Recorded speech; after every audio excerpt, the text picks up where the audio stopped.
Užas. A ja sam mislio da si ti vrhovno strašilo. Ne pričaj. Ovdje je važno samo jedno pitanje. Kakvo pitanje? Tko te šiša?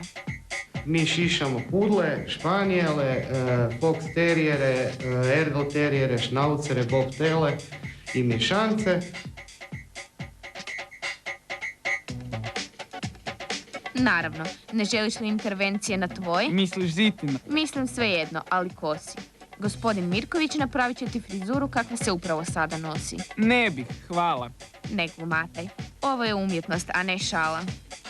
U salonu bi trebali imati jedan stol za šišanje, kadu, trebali bi razne škare, imati jednu električnu mašinu i glavnu mašinu. Pusti sad mene. Još samo 2 tjedna i u Zagrebu započinje Međunarodni sajam kućnih ljubimaca, a natjecanje u šišanju pasa samo jedna od mogućih Zitinih i tvojih kategorija. I sam vidiš, konkurencija je prilično jaka. Opa, gdje su nestali odgovori na pitanje o savršenoj ljepoti? Da gdje? U moru šišanih dlaka. Sad tek primjećujem. Ne izgleda li Zita pomalo čudno? Pa, znaš, malo sam se zaigrala, ali narast će za tjedan, 2. Onda smo odgovorili na sva životinjska pitanja. Još samo nešto. Misliš li da će Zita pobijediti? Naravno, bit će bolja za dlaku. Neki psice šišaju se moraju šišati, a neki psice šišaju zbog toga da budu lijepi i uredni.